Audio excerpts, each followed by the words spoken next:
পারা নম্বর 4 সূরার নাম সূরাতুল ইমরান আয়াত নম্বর 135 এর মধ্যে আল্লাহ তাআলা বললেন ওয়াল্লাযীনা ইযা ফাআলু ফাহিশাতান আও যালামু আনফুসাহুম যাকারুল্লাহা ফাস্তাগফিরু লিযুনুবিহিম ওয়া মান ইয়াগফিরুয যুনুবা ইল্লাল্লাহ ولم يصروا على ما فعلوا وهم يعلمون سبحان الله أكبر আল্লাহ পাক যখন এই ফেরেশতার মাধ্যম দিয়ে আয়াত নাজিল করে দিলেন, নাজিল করে দেওয়ার পরে আল্লাহ তাআলা এই আয়াতের মধ্যে বললেন যখন বান্দা কোনো গুনাহ করে, কোনো পাপ কাজ করে, পাপ কাজ করার পরে নিজের নফসের উপরে তার ধিক্কার আসে আর আল্লাহকে স্মরণ করে, আল্লাহ পাক বলেন আমি তাদের সমস্ত প্রকারের গুনাহগুলি মাফ করে দিই, কেননা ওই বান্দা তার পূর্বের গুনার উপরে সে স্থায়িত্ব নাই, সে অটল নাই, যার জন্যে আমি আল্লাহ তাকে মাফ করে দিই। বলেন সুবহানাল্লাহ। ভাইরা আমার, আল্লাহ তাআলা যদি তার বান্দাদেরকে মাফ করতে পারেন তাহলে পরে আপনি আমি সকলেই তো আল্লাহর বান্দা, তাহলে আমরা একে অপরকে মাফ করতে পারবো কি পারবো না? জোরে বলেন, আরে বলেন, জোরে বলেন, আমরা মাফ করতে পারবো কি পারবো না? আমরা যদি একে অপরকে ক্ষমা করি আল্লাহ তাআলা আপনার আমার মর্যাদাকে বাড়ায় দিবেন কি দিবেন না? জোরে বলেন। আল্লাহ তাআলা বাড়াবেন, শুধু তাই নয়, আল্লাহ তাআলা বলেন ওয়া মান ইউবাদদিলুল্লাহু সাইয়্যাতিহিম হাসানাত ওয়া কানাল্লাহু গফুরুর রহিমা। আল্লাহ বলেন কোনো বান্দা যদি কোনো বান্দাকে মাফ করে আমি আল্লাহ তাআলা তার জীবনের গুনাহগুলি মাফ করে দিই এবং তার সাথে সাথে আমি আল্লাহ তাআলা এক একটার গুনার বিনিময়ে আমি আল্লাহ তাআলা এক একটা নেকি লিখে দিই। সুবহানাল্লাহ। ওয়া কানাল্লাহু গফুরুর রহিমা। আর আল্লাহ তাআলা তো তিনি যিনি হলেন দয়ালু এবং মাফকারী। বলেন সুবহানাল্লাহ। হযরতে সালেবা রাদিয়াল্লাহু তাআলা আনহু যখন তিনি মাঠের ময়দানে কান্নাকাটি করছেন, এমন অবস্থায় আয়াত নাজিল হয়ে গেল। আল্লাহর রাসূল সাল্লাল্লাহু আলাইহি ওয়াসাল্লাম উপস্থিত সাহাবাদেরকে ডাক দিলেন। ডাক দেওয়ার পরে সর্বপ্রথম আল্লাহর নবী হযরতে আবু বকরকে বললেন, ও আবু বকর তুমি দাঁড়ায়া যাও। হযরতে আবু বকর বললেন, লাব্বাইক ইয়া সাদাইক ইয়া রাসূলুল্লাহ, আপনার গোলাম এখানে হাজির আছে। এবার তারপরে আল্লাহর নবী হযরতে উমরকে বললেন, উমর তুমিও দাঁড়িয়ে যাও। হযরতে উমর তিনিও দাঁড়ায়া গেলেন। বলেন সুবহানাল্লাহ। এমত অবস্থায় হযরতে সালমান ফারসি রাদিয়াল্লাহু তাআলা আনহু এবং হযরতে আলী কাররামাল্লাহু ওয়াজহু তিনারা দুজনেই দাঁড়িয়ে গেলেন। দাঁড়িয়ে যাওয়ার পরে আল্লাহর নবীকে বললেন, ইয়া রাসূলুল্লাহ, ইয়া হাবিবাল্লাহ, আমাদেরকে অনুমতি দেন, আমরা দুজনেই যাই। এবার আল্লাহর নবী হযরতে আবু বকরকে বললেন, উমরকে বললেন, ও আবু বকর, উমর তোমরা বসে যাও, সালমান ফারসি এবং আমার আলী ওই সালাবাকে আনার জন্য তারা যাক।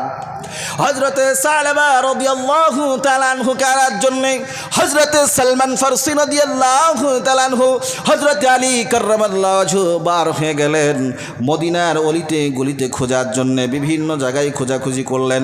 খোঁজাখুঁজি করতে করতে তারা ক্লান্ত হয়ে গিয়েছে। শেষ পর্যন্ত তারা কোথায় যাবে? এবার তারা করলো কি, মাঠে ময়দানের মধ্যে তারা নেমে পড়লো। দেখছে কিছু কৃষক যারা কাজ করে মাঠের মধ্যে তারা কাজ করছে। এবার তারা হযরতে সালমানকে এবং হযরতে আলীকে দেখলেন। দেখার পরে হযরতে আলীকে এবং সালমানকে বললেন, আপনারা কি খোঁজাখুঁজি করছেন? এরকম কি কোনো মানুষ আছে নাকি যারা জাহান্নাম থেকে পালিয়ে এসে জাহান্নামের ভয়ে কাঁদছেন? এরকম ব্যক্তিকে কি খুঁজছে?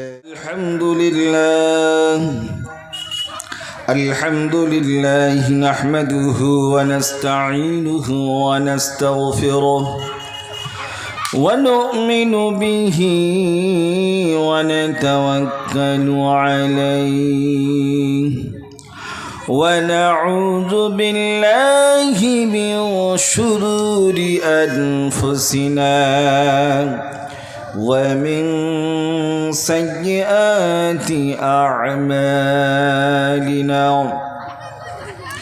من يهده الله فلا مضل له ومن يضلله فلا هادي له ونشهد أن لا إله إلا الله وحده لا شريك له ونشهد أن سيدنا ومولانا محمدا عبد الله ورسوله الذي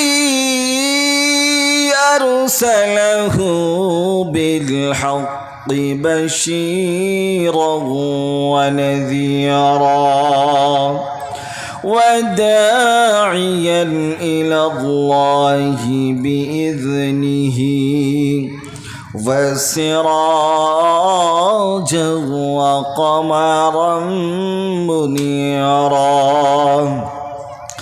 فقد قال الله تعالى في كلامه المجيد وفي فرقان الحميد সকলে আমরা পড়ি أعوذ بالله من الشيطان الرجيم بسم الله الرحمن الرحيم إن الله وملائكته يصلون على النبي يا أيها الذين آمنوا صلوا عليه وسلموا تسليما اللهم محبت الشنغ صل على سيدنا مولانا محمد وعلى آل سيدنا مولانا محمد এসেছো একা যাইবা একা এসেছো একা যাইবা একা সঙ্গে কিছু যাবে না আর যদি যাই তোমার সাথে যাইবে তোমার পবিত্র আমলখানা আল্লাহুম্মা سيدنا مولانا محمد وعلى آل سيدنا مولانا محمد ধন্য গো মায়াবিনা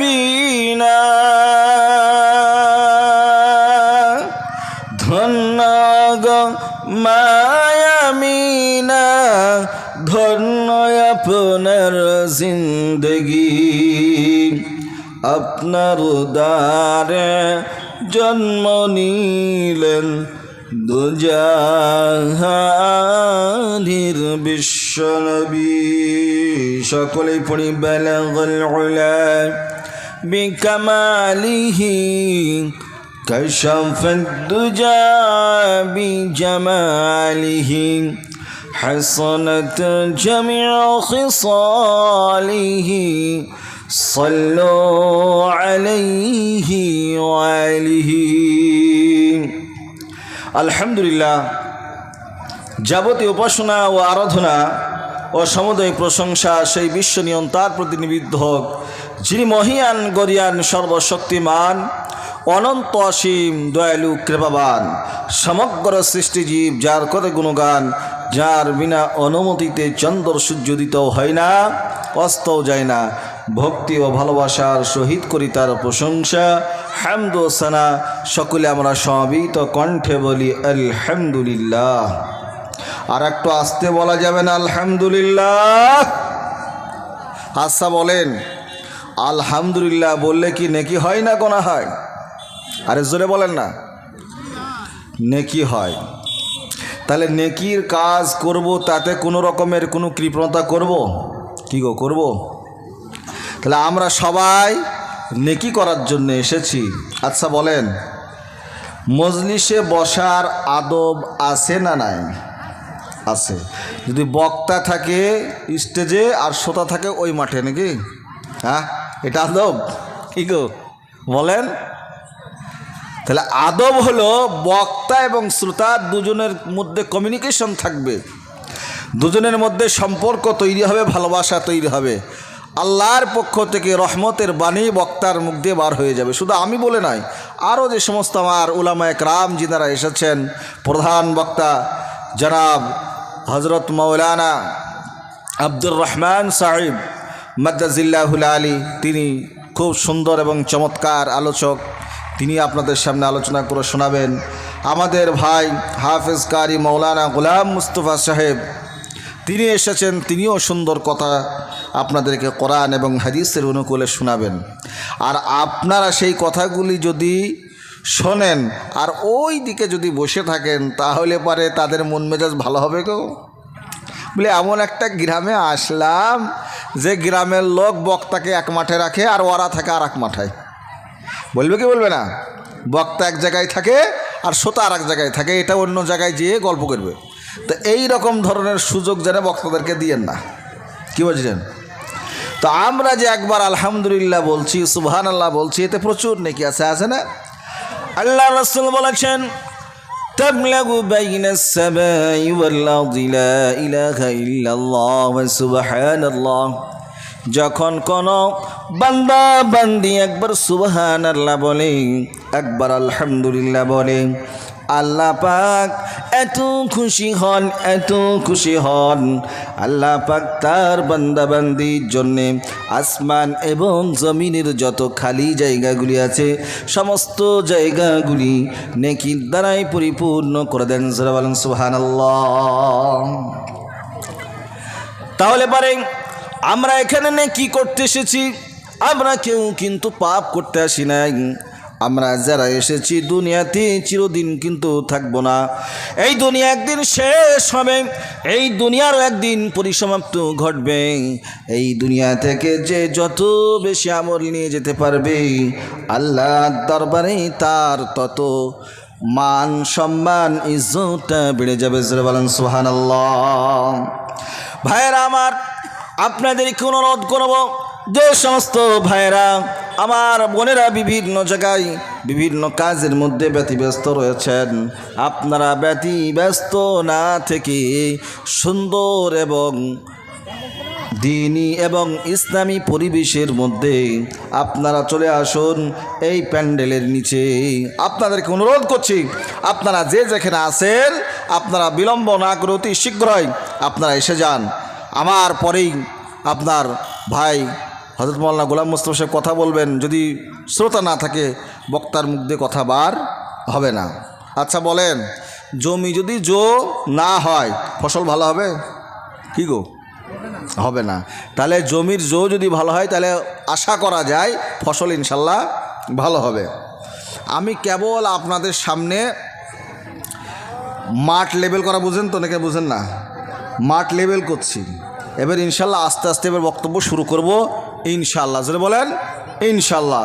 ওমা তৌফিকি ইল্লা বিল্লাহ। আল্লাহ তাআলা যদি ক্ষমতা দেন তাহলে পারে কিছু কথা বলবো, নচেত কিন্তু বলতে পারবো না। আচ্ছা, এই জ্ঞানের মালিক কে? জোরে বলেন, আরে জোরে বলেন। আল্লাহ। আপনার আমার খেতে দেওয়ার পড়তে দেওয়ার মালিক কে? আল্লাহ। তাহলে সেই সত্তা, সেই রব আপনাকে আমাকে এমন একটা জায়গায় বসিয়েছেন, সেই রবের দয়া এবং মায়া না হলে আমরা কিন্তু এখানে বসতে পারতাম না। আল্লাহর দয়া এবং মায়া, তাই আমরা এখানে বসতে পেরেছি। এমনও মানুষ আছে যারা হাসপাতালের বেডে শুয়ে আছে, এমনও মানুষ আছে কোথায় অসুস্থতা অবস্থায় পড়ে রয়েছে, কিন্তু আল্লাহ তাআলা আপনাকে আমাকে সেই রকমভাবে রাখেন নাই। আল্লাহ তাআলা সুস্থ জায়গায়, সুস্থ একটা পরিবেশে বসার জন্য আল্লাহ তাআলা আপনাকে আমাকে সুযোগ করে দিয়েছেন। এই জন্য আমরা আল্লাহর দরবারে আর একবার কৃতজ্ঞতা প্রকাশ করি। সকলেই জোরে সোরে বলি আলহামদুলিল্লাহ। তারপরে অসংখ্য দরুদ ও সালাম বিশ্বনবী, নবীদের নবী, নবিকুল শিরোমণি, যিনি হলেন জনাবে মুহাম্মদুর রাসূলুল্লাহ সাল্লাল্লাহু আলাইহি সাল্লাতু ওয়াসসালাম, সেই নবীর ওপরে লক্ষ কোটি শান্তির ধারা বর্ষিত হোক। সকলে বলি আল্লাহুম্মা আমিন। যারা বলেন আল্লাহুম্মা আমিন। আজকে সভার যথাযথ যোগ্যতম সভাপতি মহাশয়, দূর দূরান্ত হতে আগত আমন্ত্রিত উলামা হাজরাত, আমার সামনে বসে থাকা বয়োজ্যেষ্ঠ বয়কনিষ্ঠ সমবয়সী সকল শ্রেণীর দিনদার পরেশগার, আমার প্রাণ প্রিয় মুসলমান ভাইয়েরা, পিতৃ সমতুল্য বাবাজিরা, চাচা জানেরা এবং আমার সমবয়সী বন্ধুবর, এবং যারা কচিকাচা রয়েছে তাদেরকে যারা স্নেহাশিস ভালোবাসা মুখচুম্বন, পর্দার আড়ালে পর্দারতা মা এবং বোনেরা, সকলকে শ্রেণীগতভাবে শুভেচ্ছা, অভিনন্দন, আন্তরিকতা। আসসালামু আলাইকুম ওয়া রাহমাতুল্লাহ। আপনারা সকলেই বলেন ওয়া আলাইকুম আসসালাম ওয়া রাহমাতুল্লাহ। আচ্ছা বলেন, আমরা যে সালাম দিই বা সালামের উত্তর নিই, এতে নেকি হয় না গুনাহ হয়? আরে অল্প না বেশি? অনেক নেকি হয়। তাহলে এই নেকিটার মধ্যে আর কি কি উপকার আছে?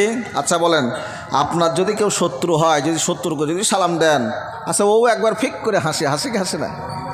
কি গো, হাসে কি হাসে না? শত্রুকেও সালাম দিলে সেও কিন্তু হাসে। তার মধ্যে এতই কি মজা আছে, এতই কি মধু আছে, যেটা আমরা কল্পনাও করতে পারি না।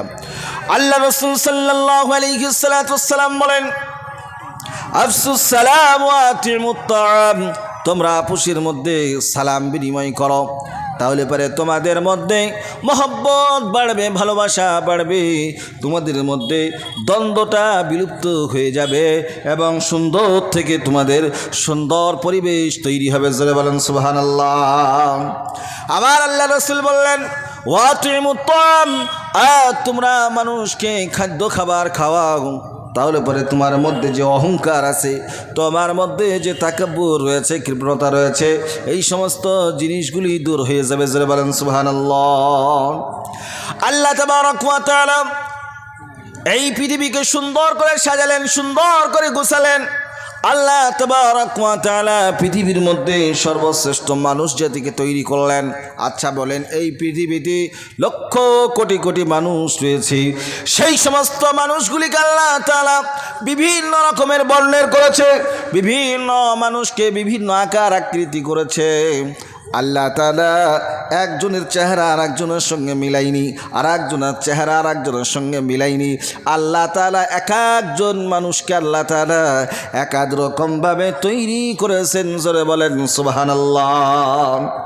আচ্ছা বলেন, আমরা যে আঙুলের ফিঙ্গারগুলি দিই, এক একটা ফিঙ্গার এক একজনের এক এক রকম। আপনি যদি ব্যাংকে যান, ফিঙ্গারের প্রয়োজন হয়, তাহলে পরে আপনার ফিঙ্গার যেরকম, অন্যজনা যদি ওই জায়গায় ফিঙ্গার দিতে যায় প্রয়োজনে, সেই ফিঙ্গারটা কখনোই কাজে লাগবে না।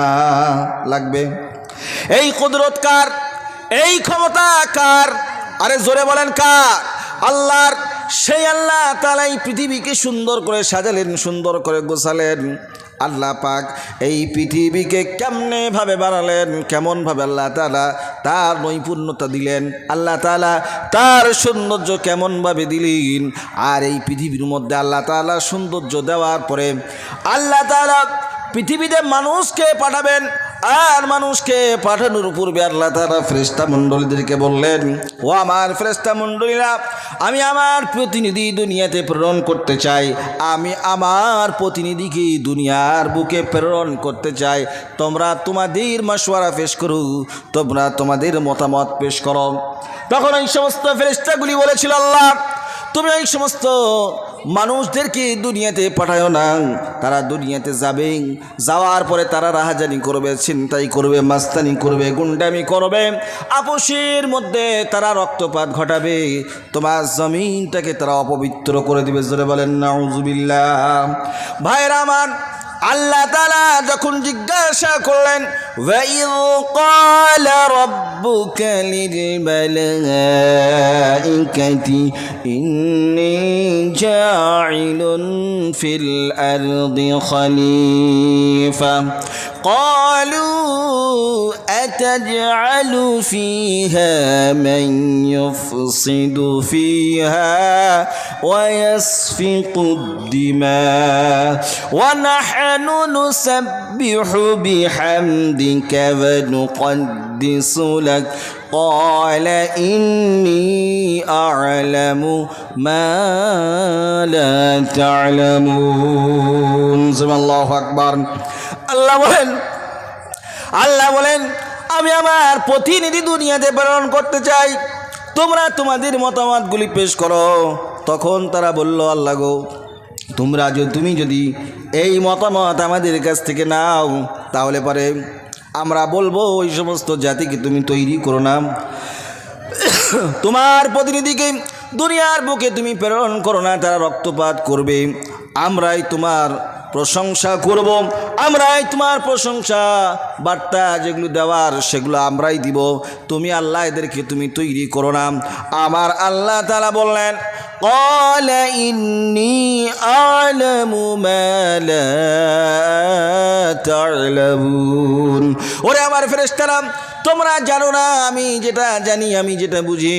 আল্লাহ তাআলা সেই দিন আপনাকে আমাকে সকলকে দুনিয়ার বুকে প্রেরণ করবেন, সেই দিন আল্লাহ তাআলা ফাইসালা নিন। বলেন সুবহানাল্লাহ। আল্লাহ তাআলা হযরত আদম আলাইহিস সালাতু ওয়াস সালামকে দুনিয়ার বুকে প্রথম তৈরি করলেন। হযরতে আদম আলাইহিস সালাতু ওয়াস সালাম হলেন আপনার আমার সকলের আদি পিতা হযরতে আদম। কে? আরে জোরে বলেন কে? হযরতে আদম। আল্লাহ তাআলা হযরত আদমকে তৈরি করার পরে বিভিন্ন রকমের লম্বা ঘটনা আপনাদেরকে খুব সংক্ষিপ্ত ইশারা ইঙ্গিতের মধ্যে আমি আমার বক্তব্যকে ইতি করব ইনশাআল্লাহ। হযরত আদমকে সৃষ্টি করার পরে আল্লাহ তাআলা তার বংশের মধ্যে একজন নবী দিলেন, হযরত শীস আলাইহিস সালাতু ওয়াস সালামকে। এরকমভাবে নবী এবং রাসূলের ধারাবাহিকতা শুরু হয়ে গেল। শুরু হয়ে যাওয়ার পরে আল্লাহ তাবারক ওয়া তাআলা করলেন কি, হযরত ইব্রাহিমকে পাঠালেন। এবার ইব্রাহিম আলাইহিস সালাতু ওয়াস সালাম থেকে আবার দুইটা শাখা প্রশাখা তৈরি হয়ে গেল। হযরত ইব্রাহিম আলাইহিস সালাতু ওয়াস সালামের গর্ভে হযরতে ইসমাঈল আলাইহিস সালাতু ওয়াস সালামকে পাঠালেন। হযরতে ইসমাঈল আলাইহিস সালাতু ওয়াস সালাম হযরতে ইব্রাহিম আলাইহিস সালাতু ওয়াস সালামের ছিলেন উরুসজাতক সন্তান, এবং তার সাথে তার আরেকটাও ছোট সন্তান ছিল হযরতে ইসহাক আলাইহিস সালাতু ওয়াস সালাম। কি নাম বললাম জোরে বলেন? হযরত ইব্রাহিম তিনার দুইটা সন্তান ইসমাঈল এবং ইসহাক। আর এই ইসহাকের বংশে আল্লাহ তাআলা 1 নয় 2 নয় 70 থেকে 80,000 আম্বিয়া আলাইহিস সালাতু ওয়াস সালাম গণকে পাঠিয়েছেন। জোরে বলেন সুবহানাল্লাহ। আর হযরত ইসমাঈল আলাইহিস সালাতু ওয়াস সালামের বংশে একজন মাত্র আল্লাহ পাক নবী পাঠাইয়াছেন, যিনি হলেন আখিরি জামানার পয়গম্বর, যার নাম হলো জনাবে মুহাম্মদুর রাসূলুল্লাহ সাল্লাল্লাহু আলাইহি ওয়াসাল্লাম। জোরে বলেন সুবহানাল্লাহ। ভাইরা আমার, সেই নবীর আজকে আমরা উম্মত। এই নবীর উম্মতের কত মর্যাদা, কত শান আল্লাহ তাআলা দিয়েছেন। এই নবীর উম্মতরা যদি বুঝতো তাহলে পরে তারা আজ পাপ কাজের মধ্যে লিপ্ত হতো না, তারা অন্যায় কাজের মধ্যে তারা লিপ্ত হতো না, তারা রাহাজানি চিন্তার মধ্যে তারা লিপ্ত হতো না। কিন্তু দুনিয়াতে আসলো, আসার পরে আল্লাহ এবং তার রসুলকে ভুলে গেল। কে তার নবী, কে তার রব, কে তার প্রতিপালক, তার পরিচয় কি, সে কোথা থেকে আসলো, কিভাবে আসলো, সব কিছু সে ভুলে গেল। ভাইরা আমার, এটা ভুললে পারে চলবে না। আপনাকে আমাকে যে আল্লাহ সৃষ্টি করেছেন আর যার অনুগামী করে দুনিয়াতে পাঠিয়েছেন, তার অনুগামী আপনাকে আমাকে হতে হবে। হবে কি হবে না? অনুগামীটা কার হব? আল্লাহর রসুল সাল্লাল্লাহু আলাইহি ওয়াসাল্লামের অনুগামী হব। আল্লাহর রসুল সাল্লাল্লাহু আলাইহি ওয়াসাল্লাম 61 বছরের জীবনে আল্লাহর নবী হযরত মুহাম্মদুর রাসূলুল্লাহ সাল্লাল্লাহু আলাইহি ওয়াসাল্লাম 63 বছরের জীবনে তিনি উম্মতকে কত কিছু শিক্ষা দিয়েছেন, কিভাবে চলবে, কিভাবে খাওয়া দাওয়া করবে, মানুষের জীবনের শুরু থেকে নিয়ে মৃত্যু পর্যন্ত সব কিছু কোরআন এবং হাদিসের মধ্যে খুলে খুলে বর্ণনা করেছেন। যারা বলেন সুবহানাল্লাহ। ভাইরা আমার, আল্লাহর নবী জনাবে মুহাম্মদুর রাসূলুল্লাহ সাল্লাল্লাহু আলাইহি ওয়াসাল্লাম যখন দুনিয়াতে আসলেন, তখন দুনিয়ার পরিস্থিতি কিন্তু এরকম ভালো ছিল না। তখনকার সময়টা ছিল অন্ধকারের সময়, তার মানে রাতের অন্ধকার নাই।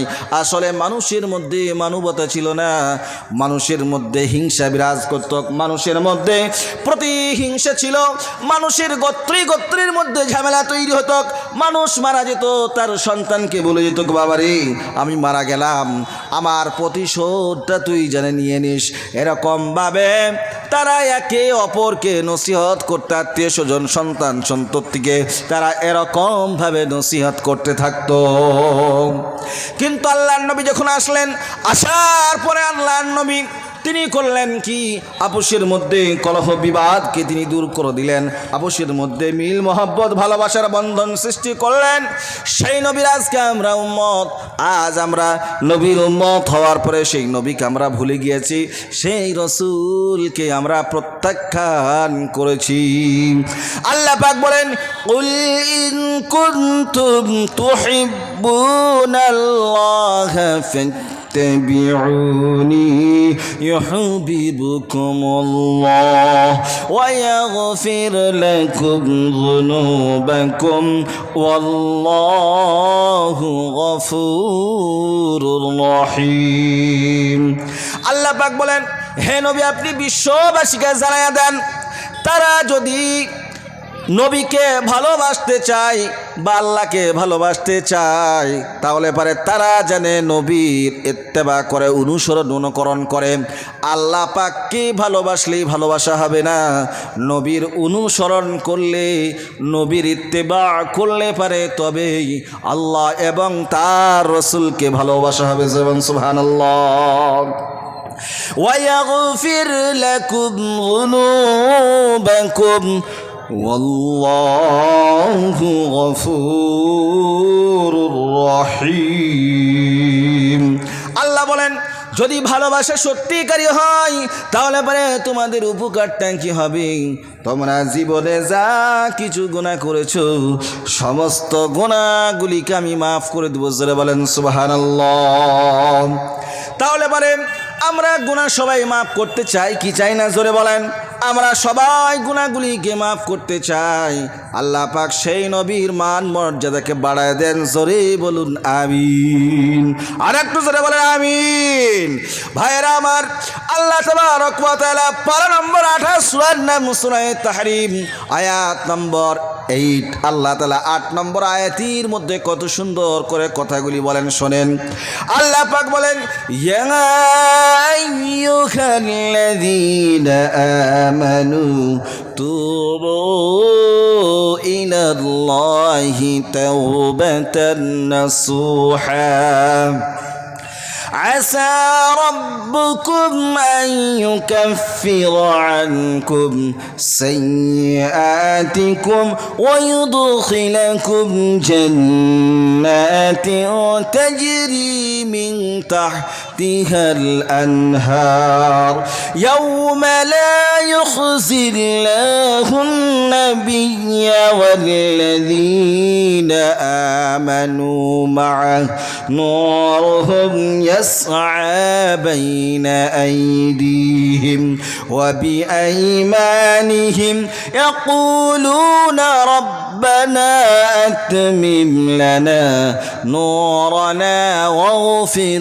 لنا إنك على كل شيء قدير আল্লাহ বলেন ওহে ঈমানদার যারা তোমরা যখন কোনো অন্যায় কাজ করবে ভুল কাজ করবে যখন তোমরা রাতের অন্ধকারে যখন আল্লাহর দরবারে তোমরা নত হয়ে যাবে নত হয়ে যাওয়ার পরে আল্লাহকে বলবে আল্লাহ জীবনে যা কিছু গুনাহ করেছি অন্যায় করেছি মাফ করে দাও এই অঙ্গীকার যখন আল্লাহর দরবারে করবে আল্লাহ তাআলার আরশে আজিম পর্যন্ত নড়ে যাবে নড়ে যাওয়ার ফলে আল্লাহ পাক তোমাদের গুনাহগুলিকে আল্লাহ তাআলা মাফ করে দিবেন জোরে বলেন সুবহানাল্লাহ ভাইরা আমার আল্লাহ তাবারক ওয়া তাআলা পারা নম্বর 4 সূরার নাম সূরাতুল ইমরান আয়াত নম্বর 135 এর মধ্যে আল্লাহ তাআলা বলেন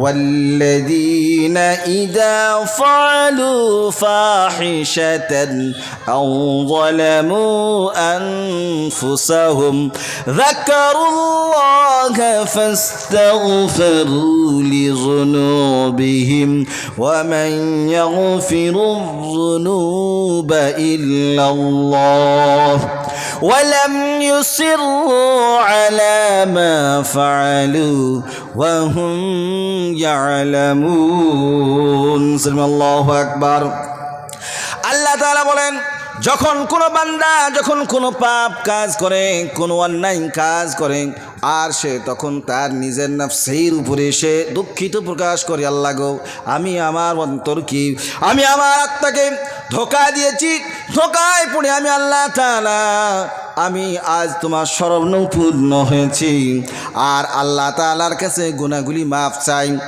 আল্লাহ তাবারক ওয়া তাআলা ওয়া মান ইয়াগফিরু যুনুবা ইল্লাল্লাহ আর সে কেবল মাত্র একমাত্র আল্লাহকে স্মরণ করে যে বলেন সুবহানাল্লাহ ওয়া লাম ইউসিরু আলা মা ফাআলু ওয়া হুম ইয়ালামুন আর সে তার গুনার উপরে কোনো রকমের প্রতিষ্ঠিত থাকে না সে তখন আল্লাহর দরবারে রুজু হয়ে যায় আর তার গুনার জন্য সে আল্লাহর কাছে কাকুতি বিনতি করতে থাকে আর আল্লাহ পাককে বলে আল্লাহ গো আর জীবনে কখনো গুনাহ করব না জোরে বলেন সুবহানাল্লাহ আল্লাহর নবী সাহাবী আপনারা নাম শুনেছেন আল্লাহর নবীর সাহাবী একজন অন্যায় কাজ করেছে তার নাম ছিল হযরতে মুআয রাদিয়াল্লাহু তাআলা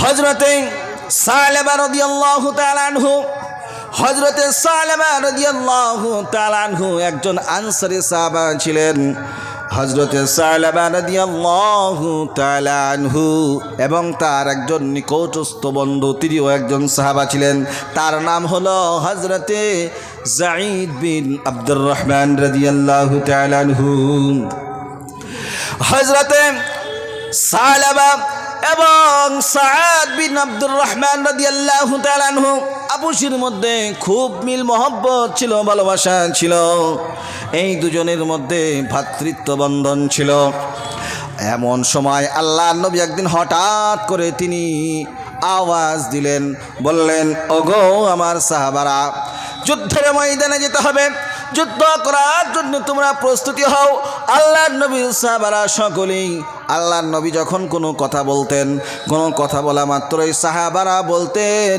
ইয়া রাসূলুল্লাহ লাব্বাইক ওয়া সাদাইক আল্লাহর নবীর প্রত্যেকটা সাহাবা তারা এতটাই অনুসরণ করতেন এতটাই অনুকরণ করতেন আল্লাহ রসুল যখন কোনো প্রশ্ন করতেন সাহাবারা তখন বলতেন আল্লাহ রসুল এবং আল্লাহ ভালো জানেন যে বলেন সুবহানাল্লাহ তাদের এই গুণ ছিল হযরতে সালাবা রাদিয়াল্লাহু তাআলা আনহু এবং হযরতে সাদ বিন আবু আব্দুর রহমান রাদিয়াল্লাহু তাআলা আনহু আবুশের মধ্যে মিল মহব্বত ছিল, প্রেমের বন্ধন ছিল। হঠাৎ করে আল্লাহ রাসূল যখন যুদ্ধের ময়দানে যাওয়ার জন্য যখন ডাক দিলেন, সমস্ত সাহাবারা একত্রিত হলেন। একত্রিত হওয়ার পরে হযরতে সাদ বিন আব্দুর রহমান আল্লাহর নবী বললেন, তাবুকের যুদ্ধের ময়দানে তোমাকে যাওয়া লাগবে, অমক অমক সাহাবা তোমরাও যাবা। আল্লাহ রসুল বললেন, আমিও এই যুদ্ধের ময়দানে আমিও যাব। হযরতে সাদ বিন আব্দুর রহমান এবং আল্লাহ রসুল এবং তার সাথে সাথে আরও অন্যান্য সাহাবারা তারা সকলেই বার হয়ে গেল। বার হয়ে যাওয়ার পরে এইদিকে হযরতে সালাবা রাদিয়াল্লাহু তাআলা আনহুকে আল্লাহর নবী বললেন, ও সালাবা তুমি মদিনাতুল মুনাওয়ারার মধ্যে থাকবে, তুমি হলে আনসার সাহাবা, তোমার দায়িত্ব হলো তোমার যে সমস্ত পরিচয় পরিচিতি মানুষ যারা রয়েছে, যে সমস্ত এলাকা ভিত্তিক মহিলারা রয়েছে, তাদের যা কিছু প্রয়োজন, তাদের বাড়ির জন্য যখন যেটা দরকার সেটা তুমি পরিপূর্ণভাবে দায়িত্ব নিয়ে সেগুলোকে পালন করবে। আল্লাহ রসুলের সাহাবা হযরতে সালাবা বললেন, ইয়া রাসূলুল্লাহ, ইয়া হাবিবাল্লাহ, অবশ্যই অবশ্যই আমি পালন করব, আপনি কোনো রকমের কোনো ফিকির করবেন না, কোনো চিন্তা করবেন না। হযরতে সালাবাকে আল্লাহ রসুল দায়িত্ব দিয়ে তিনি চলে গেলেন তাবুকের যুদ্ধে। সাহাবায়ে কেরাম রিজওয়ানুল্লাহি তাআলা আলাইহিম আজমাইন তারাও চলে গেল যুদ্ধের ময়দানে। হযরতে সালাবা তিনি যখন মদিনার প্রান্তরে রয়েছেন, এই মদিনার মধ্যে থাকা অবস্থায় তিনি প্রতিদিন যার যেটা প্রয়োজন সেটা প্রয়োজনগুলি মিটিয়ে দিয়ে আসে। এবং হযরতে সাদ বিন আব্দুর রহমান রাদিয়াল্লাহু তাআলা আনহু তার বাড়িতেও যায়। তার বাড়িতে যাওয়ার পরে সেইখানেও তিনি তার দায়িত্ব সেগুলোকেও তিনি পালন করে। এরকম পালন করতে করতে কয়েকদিন পার হয়ে গিয়েছে। হঠাৎ করে একদিন হযরতে সালাবা করেছেন কি, হযরতে সাদের বাড়িতে গিয়েছেন। সাদের বাড়িতে যাওয়ার পরে শয়তান জানে কিরকম ভাবে মনের মধ্যে প্ররোচনা দিয়ে দিল। আচ্ছা বলেন, শয়তান আপনার আমার বন্ধু না দুশ্মন? আরে জোরে বলেন, শয়তান বন্ধু না আপনার আমার দুশ্মন? শয়তান হলো আমাদের দুশ্মন। আল্লাহ সে কথাও কোরআনের মধ্যে বলেন, ইন্নাশ শাইতানা লিল ইনসানি আদুউম মুবিন। আল্লাহু আকবার। আল্লাহ বলেন, নিশ্চয় শয়তান হলো তোমাদের প্রকাশ্য দুশ্মন। শয়তান তোমাদেরকে বিভিন্ন রকমভাবে তোমাদেরকে প্ররোচনা দিবে, বিভিন্ন রকমভাবে তোমাদেরকে ফুসলাবে, দিয়ে তোমাদেরকে এই কাজ করিয়ে নেবে, কিন্তু সে তার দায়িত্বের মধ্যে সেটাকে নেবে না। হযরতে সালাবা হযরতে সাদের বাড়িতে গিয়েছেন। হযরতে সাদের বাড়িতে যাওয়ার পরে তার একটি চরম সুন্দরী রূপবতী গুণবতী তার স্ত্রী ছিল বাড়িতে। শয়তান তাকে প্ররোচনা দিয়েছেন যে তুই একবার কাজ কর, ওই সাদের বাড়িতে যা, আর তার সঙ্গে ওর যে স্ত্রী আছে ওর স্ত্রীর সঙ্গে একটা খারাপ কর্মের মধ্যে জড়ে যা। এরকমভাবে যখন শয়তান কুমন্ত্রণা দিয়েছে, এরকমভাবে শয়তান যখন তাকে এরকমভাবে ফুসলিয়েছে, সে করেছে কি, হযরতে সাদের বাড়িতে গিয়েছে। সাদের বাড়িতে যাওয়ার পরে পর্দা ছিল, পর্দা সব কিছু সরিয়ে দিয়ে হযরতে সাদের স্ত্রীর কেবলমাত্র হাতটা ধরেছে। হাতটা ধরার পরে অমনি সঙ্গে সঙ্গে ওই মহিলা আল্লাহ ওয়ালি দিনদার ছিল, সে তখন বলে উঠল, ওগো সালাবা, তুমি তোমার ভাইয়ের আমানতের খিয়ানত করছো, তুমি আল্লাহকে ভয় করো। তুমি কাকে ভয় করো? আল্লাহকে ভয় করো। ইত্তাকুল্লাহ, আল্লাহকে ভয় করো। অমনি এই কথা যেমন ওই মহিলা বলেছেন, ওই সাবিয়া বলেছেন, বলা মাত্রই তার অন্তরটা থরথর করে কম্পন শুরু হয়ে গেছে। যখন অন্তরের ভিতরে কম্পন শুরু হয়ে গেছে, অমনি সঙ্গে সঙ্গে আল্লাহ তাবারক ওয়া তাআলা তার মন থেকে স্বতঃস্ফূর্তভাবে আওয়াজ বার করে দিলেন, ও সালাবা, এবার তুই কি করবি? হযরতে সালাবা বললেন, আমি অন্যায় করলাম, আমি জুলুম করলাম, আল্লাহ তুমি আমাকে মাফ করে দাও, আমাকে মাফ করে দাও। সালাবার অন্তরের মধ্যে ভয় শুরু হয়ে গেল। আল্লাহর ভয় যখন শুরু হয়ে গেল, শুরু হয়ে যাওয়ার পরে হজরতে সালাবা করলেন কি, আল্লাহর কাছে ক্ষমা প্রার্থনা শুরু করে দিলেন, আল্লাহ মাফ করো, আল্লাহ ক্ষমা করো। এরকম করতে করতে হজরতে সালাবার চক্ষু দিয়ে পানি প্রবাহিত আরম্ভ হয়ে গেল। হজরতে সালাবার চক্ষু দিয়ে যখন পানি পড়ে, হজরতে সালাবার মনে হয় যেন কলিজাটা যেন ফেটে যাবে, আর মনে হয় দুনিয়াতে যেন বাঁচবে না, এরকম পরিস্থিতি। সালাবা রাদিয়াল্লাহু তাআলা আনহু রাতের অন্ধকারে তিনি জঙ্গলে চলে যান, তিনি রাতের অন্ধকারে তিনি মাঠে চলে যান, আর সারা রাত্রি বাচ্চা ছেলের মতো ফুপিয়ে ফুপিয়ে কাঁদতে থাকেন। যারা বলেন সুবহানাল্লাহ।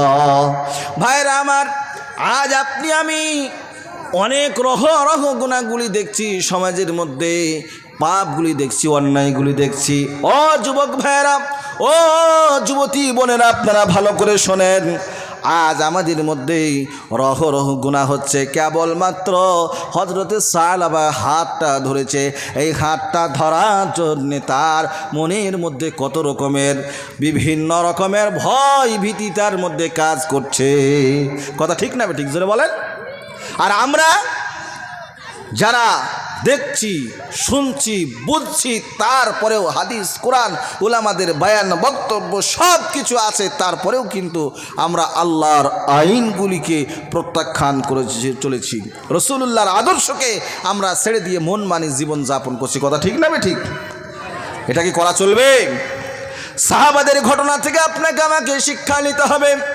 হজরতে সালাবা এরকমভাবে কাঁদতে কাঁদতে বার হয়ে গেলেন, জঙ্গলে কাঁদেন, মাঠের মধ্যে কাঁদেন। এবার হঠাৎ করে এক দুই করতে করতে একদিন এমন একটা সময় আসলো, যে সময়ের মধ্যে আল্লাহর রাসূল এবং গাজী সাহাবীরা যখন মদিনার মধ্যে ফিরলেন, মদিনার মধ্যে ফেরার পরে হজরতে সাদ করলেন কি, বাড়িতে গেলেন। এবার বিভিন্ন সাহাবীদের খবর বিভিন্ন সাহাবীরা নিচ্ছেন। আল্লাহ রাসূল সাল্লাল্লাহু আলাইহি ওয়াসাল্লাম তিনিও বিভিন্ন সাহাবাদের খবর নিচ্ছেন। খবর নিতে নিতে হজরতে সালাবাকে দেখতে পেলেন না। এবার সালাবাকে যখন দেখতে পেলেন না, দেখতে না পাওয়ার ফলে আল্লাহর নবী বললেন যে, ও সাদ, তুমি সালাবার খোঁজটা নাও। হজরতে সালাবার খোঁজ যখন নেওয়া হলো, নেওয়ার পরে হজরতে সাদ করলেন কি, বিবিকে যে জিজ্ঞাসা করলেন, বিবিরে কি ব্যাপার, সালাবাকে দেখছি না, বাড়ির দায়িত্ব সব কিছু তোমাকে আমি বুঝিয়ে দিয়েছি, এবং তার সাথে সাথে যা কিছু প্রয়োজন সব কিছু প্রয়োজনগুলো মেটানোর জন্যে সালাবাকে আমি দায়িত্ব দিয়েছি। এবার তখন হযরতে সাদের স্ত্রী কাঁদতে লাগলেন, আর কাঁদতে কাঁদতে সমস্ত ঘটনাগুলি বর্ণনা করলেন। বর্ণনা করার পরে হযরতে সাদের চরম দুঃখ অন্তরের মধ্যে পেলেন। পাওয়ার পরে হযরতে সাদ, তিনি তো একজন সাহাবী, তিনি তো আল্লাহর রাসূলের একজন প্রাণ প্রিয় সাহাবী, তিনি তখন বুঝতে পারলেন সালাবা তাহলে কাঁদতে কাঁদতে জঙ্গলের মধ্যে চলে গিয়েছে, মাঠের মধ্যে চলে গেছে, নিশ্চয় তার মধ্যে অন্তরে এমন একটা ভয় ভীতি কাজ করেছে, যার কারণ থেকে সে অনুতপ্ত হয়ে আল্লাহর কাছে ক্ষমা চাইছে। হযরতে সাদ করলেন কি, তিনি করলেন কি, এবার ওই সাহাবীদেরকে লক্ষ্য করে তিনি বললেন, ও আমার সাহাবী বর্গরা, ও আমার সাথী বর্গরা, হযরতে সালাবা তো অন্যায় করেছে, তিনি তো জুলুম করেছে, অবশ্যই ঠিক কথা, কিন্তু আমি আল্লাহকে রাজি খুশি করার জন্য মাফ করে দিলাম। সুবহানাল্লাহ। এবার হযরতে সালাবাকে আনার জন্য হযরতে সাদ খুঁজতে লাগলেন। খুঁজতে খুঁজতে দেখছেন জঙ্গলের মধ্যে সালাবা সিজদায় পড়ে রয়েছে। সিজদায় পড়া অবস্থায় সে আল্লাহকে বলছে, আল্লাহ আমি তো অন্যায় করেছি, জুলুম করেছি, আমাকে ক্ষমা করে দাও। এরকমভাবে কাঁদছে। আসছে। হযরত সাদ করলেন কি, ওইখানে যে সালাবাকে ডাকলেন, ও ভাই সালাবা রে, তুমি চলো আমার সঙ্গে, আমি তোমাকে ক্ষমা করে দিয়েছি, তোমাকে আল্লাহ তাআলাও নিশ্চয় ক্ষমা করে দিবেন। হযরত সালাবা তখন বললেন, ও ভাই তোমার তো ক্ষমা তো আমি বুঝতে পারলাম, কিন্তু আমি তো আমানতের খেয়ানত করেছি। ওই বিবিটা শুধু তোমার বিবি নয়, ওটা হলো আমার জন্যে ছিল আমানত, কিন্তু আমি আমানতটাকে মানি নাই। আচ্ছা বলেন, আমাদের সমাজে কি আমানত আছে? আমানত কি জিনিস আর জানেই না। মসজিদের টাকা নিয়েছে আমানত হিসাবে, দেখা যাচ্ছে যে পাটের ব্যবসা করছে, দেখা যাচ্ছে যে গমের সময় গম কিনে বেড়াচ্ছে, এরকম লোক আছে না নাই? কি গো, কিন্তু আমানতটা আমানত বুঝে না। আমানত মানে কি, আপনাকে যে অবস্থায় যেভাবে যেরকম পরিস্থিতি দেবে সেই রকম পরিস্থিতিতেই মালটাকে আপনাকে রাখতে হবে, খরচ করা যাবে না। যদি সেই অনুমতি পাওয়া যায় যে হ্যাঁ খরচ করেন, তাহলে সেটা ভিন্নতা, কিন্তু যেভাবে দেবে সেইভাবেই ফেরত দিতে হবে। এর নাম হলো কি? আরে জোরে বলেন, আমানত। হযরত সালাবা রাদিয়াল্লাহু তাআলা আনহুকে যখন বললেন, ভাই আমি তোমাকে মাফ করে দিয়েছি, হযরত সালাবা বললেন যে শোনো, তুমি মাফ করে দিয়েছো ঠিক আছে, কিন্তু আমি আমানতের খেয়ানত করেছি, আল্লাহ পাক আমাকে মাফ করবেন না। তুমি এক কাজ করো, আমার হাতগুলিকে এরকমভাবে বেঁধে দাও গর্দানের সঙ্গে, আর বেঁধে দিয়ে তুমি আমাকে রশি দিয়ে বাঁধো। হযরতে সালাবা রাদিয়াল্লাহু তাআলা আনহু যখন এই কথা বললেন, হযরতে সাদ বললেন, ভাইরে আমি এই কাজ করতে পারবো না। এবার যখন হযরতে সালাবা রাদিয়াল্লাহু তাআলা আনহুর এই কথা বারবার তার কাছ থেকে সাদ শুনতে পেলেন, শুনতে পাওয়ার পরে এবার তখন হযরতে সাদ বাঁধতে বাধ্য হয়ে গেলেন, বাঁধলেন। এবার হযরতে সালাবা হযরতে সাদকে বলেন, সাদ তুমি সর্বপ্রথম আমাকে উমর রাদিয়াল্লাহু তাআলা আনহুর কাছে নিয়ে চলো। হযরতে উমর রাদিয়াল্লাহু তাআলা আনহুর কাছে বেঁধে হযরতে সাদ নিয়ে গেলেন। নিয়ে যাওয়ার পরে যখন হযরতে উমর রাদিয়াল্লাহু তাআলা আনহুর কাছে গেলেন, যাওয়ার পরে হযরতে উমরকে সমস্ত ঘটনাগুলি সালাবা বললেন। সালাবা বলার পরে হযরত উমর রাদিয়াল্লাহু তাআলা আনহুর চক্ষুগুলো লাল হয়ে গেল, মনে হচ্ছে চোখ দিয়ে যেন আগুন ঝরছে। হযরত উমর রাদিয়াল্লাহু তাআলা আনহুর আপনার মুখমণ্ডলটা বিবরণ হয়ে গেল, বিভিন্ন রকমের রঙে যেন রঙিন হয়ে গেল, মুখটা লাল পাড়া হয়ে গেল। হযরত উমর যখন এই কথা শুনলেন, শোনার পরে হযরত উমর বললেন, ও সালাবা রে, তুই এক্ষুনি এখান থেকে বার হয়ে যা, না জানি আল্লাহর পক্ষ থেকে কোন গজব চলে আসে, কোনো ঠিক নাই। হযরতে সালাবা রাদিয়াল্লাহু তাআলা আনহুকে ওখান থেকে হযরত উমর তাড়িয়ে দিলেন। এবার হযরতে সালাবা হযরতে সাদকে বলেন, ভাই সাদ রে, তাহলে পরে হযরতে আবু বকরের কাছে চলো। হযরতে আবু বকরের কাছে গেলেন। হযরতে আবু বকরের কাছে যাওয়ার পরে সমস্ত ঘটনাগুলি খুলে বললেন। হযরতে আবু বকর তিনি তো একজন নরম প্রকৃতির সাহাবা ছিলেন। তিনি বললেন, ভাই আমার পক্ষে বলা তো কিছু সম্ভব নয়, তাহলে তোমরা এক কাজ করো, যেহেতু তুমি পাপ করেছো, অন্যায় করেছো, জুলুম করেছো, এই বিষয়ে আমি কিচ্ছু বলতে পারবো না, অন্য কোনো জায়গায় তুমি যেতে পারো। এবার হযরতে সালাবার মনে বড় দুঃখ হলো, হায় রে, এমন কি পাপ করলাম, এমন কি অন্যায় করলাম যে অন্যায়ের জন্য আমাকে দুই জায়গা থেকে বিদায় নিতে হলো। এবার কার কাছে যায়? হযরতে আলী রাদিয়াল্লাহু তাআলা আনহুর কাছে হযরতে সালাবা রাদিয়াল্লাহু তাআলা আনহু হযরতে সাদকে সঙ্গে নিয়ে গেলেন। সঙ্গে নিয়ে যাওয়ার পরে হযরতে সালাবা সমস্ত ঘটনাগুলি বললেন। হযরতে আলী রাদিয়াল্লাহু তাআলা আনহু ছিলেন তিনি জ্ঞানের পাহাড়। আল্লাহ নবী বলেছেন, আনা মদিনাতুল ইলমি ওয়া আলিয়্যুম বাবুহা, আমি হলাম জ্ঞানের সমুদ্র, আর ওই সমুদ্রের দরজা হলো আমার আলী। জোরে বলেন সুবহানাল্লাহ। হযরত আলী রাদিয়াল্লাহু তাআলা আনহুর কাছে যাওয়ার পরে হযরত আলী রাদিয়াল্লাহু তাআলা আনহু সমস্ত ঘটনাগুলি শুনলেন। শোনার পরে হযরত আলী রাদিয়াল্লাহু তাআলা আনহু তিনিও কিন্তু ফায়সালা নিতে পারলেন না। হযরত আলী বললেন, আমার পূর্বে কয়জনের কাছে তোমরা গিয়েছো? বলে, আপনার পূর্বে 2 জনের কাছে গিয়েছি। বলে, কার কাছে কার কাছে? এবার তখন হযরত সালাবা বললেন, উমরের কাছে গিয়েছি, এবং তার সাথে সাথে হযরত আবু বকরের কাছে গিয়েছি, দুজনেই বিদায় করে দিয়েছে। তৃতীয়বারে আপনার কাছে এসেছি বলে আমিও এই বিষয়ে কোনো ফয়সালা দিতে পারবো না। এবার হযরত সালাবা চিন্তা ভাবনা করলেন, তাহলে এবার কার কাছে যাওয়া যায়? রাহমাতাল লিল আলামিন বিশ্বনবী জনাবে মুহাম্মদুর রাসূলুল্লাহ সাল্লাল্লাহু আলাইহি ওয়াসাল্লামের কাছে যাওয়া যাক। রাহমাতাল লিল আলামিন, মায়ার নবী, দয়ার নবী কি কথা বলেন সেটা শোনা যাক। এবার আল্লাহর নবীর কাছে গেলেন, যাওয়ার পরে তিনি করলেন কি আল্লাহর নবীকে সালাম বিনিময় করলেন। সালাম বিনিময় করার পরে আল্লাহর নবী বললেন, ওগো সালাবা কিসের জন্য এসেছো বলো। এবার হযরতে সালাবা রাদিয়াল্লাহু তাআলা আনহু সমস্ত ঘটনাগুলি খুলে বর্ণনা করলেন। আল্লাহর নবীর চেহারা মুবারক পরিবর্তন হয়ে গেল। হয়ে যাওয়ার পরে আল্লাহর নবী বললেন, ও সাহাবা, এই বিষয়ে আমি কোনো কথা বলতে পারবো না। তুমি এমন পাপ করেছো, এই পাপ হয়তো মাফ হবে কিনা আমি নবী হয়ে আমি কিন্তু জানি না। জোরে বলেন সুবহানাল্লাহ। আল্লাহর নবী হযরত সালাবাকে বললেন, সালাবা রে, তুই এখান থেকে বিদায় নিয়ে নে। হযরত সালাবা রাদিয়াল্লাহু তাআলা আনহু এতটাই মর্মাহত হলেন, এতটাই দুঃখিত হলেন, কোন জায়গায় যায়।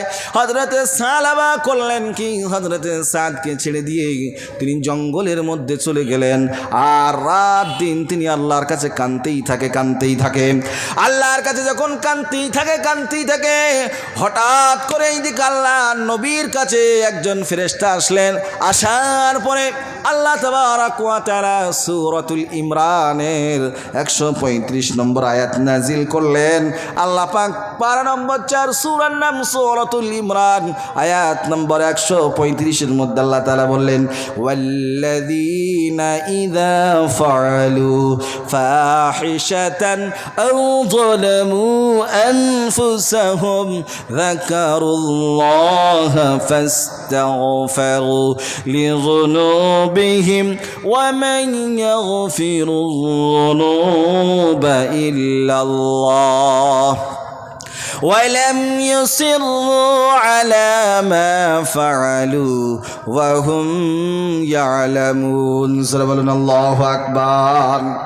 আল্লাহ পাক যখন এই ফেরেশতার মাধ্যম দিয়ে আয়াত নাজিল করে দিলেন, নাজিল করে দেওয়ার পরে আল্লাহ তাআলা এই আয়াতের মধ্যে বললেন, যখন বান্দা কোনো গুনাহ করে, কোনো পাপ কাজ করার পরে নিজের নফসের উপরে তার ধিক্কার আসে আর আল্লাহকে স্মরণ করে, আল্লাহ পাক বলেন আমি তাদের সমস্ত প্রকারের গুনাহগুলি মাফ করে দিই। কেননা ওই বান্দা তার পূর্বের গুনার উপরে সে স্থায়িত্ব নাই, সে অটল নাই, যার জন্যে আমি আল্লাহ তাকে মাফ করে দিই। জোরে বলেন সুবহানাল্লাহ। ভাইরা আমার, আল্লাহ তাআলা যদি তার বান্দাদেরকে মাফ করতে পারেন, তাহলে পরে আপনি আমি সকলেই তো আল্লাহর বান্দা। তাহলে আমরা একে অপরকে মাফ করতে পারবো কি পারবো না? জোরে বলেন, আরে বলেন, জোরে বলেন, আমরা মাফ করতে পারবো কি পারবো না? আমরা যদি একে অপরকে ক্ষমা করি, আল্লাহ তাআলা আপনার আমার মর্যাদাকে বাড়ায় দিবেন কি দিবেন না? জোরে বলেন, আল্লাহ তাআলা বাড়াবেন। শুধু তাই নয়, আল্লাহ তাআলা বলেন, ওয়া মান ইউবাদদিলুল্লাহু সাইয়্যাতিহিম হাসানাত ওয়া কানাল্লাহু গফুরুর রহিমা। আল্লাহ বলেন, কোনো বান্দা যদি কোনো বান্দাকে মাফ করে, আমি আল্লাহ তাআলা তার জীবনের গুনাহগুলি মাফ করে দিই এবং তার সাথে সাথে আমি আল্লাহ তাআলা একটার গুনার বিনিময়ে আমি আল্লাহ তাআলা একটা নেকি লিখে দিই। সুবহানাল্লাহ। ওয়া কানাল্লাহু গফুরুর রহিমা। আর আল্লাহ তাআলা তো তিনি যিনি হলেন দয়ালু এবং মাফকারী। জোরে বলেন সুবহানাল্লাহ।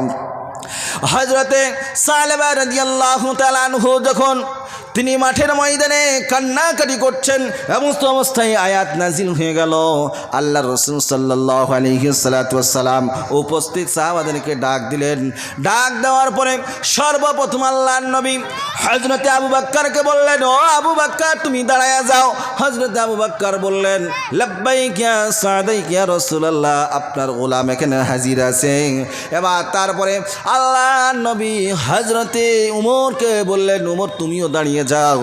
হযরতে উমর তিনিও দাঁড়ায়া গেলেন। বলেন সুবহানাল্লাহ।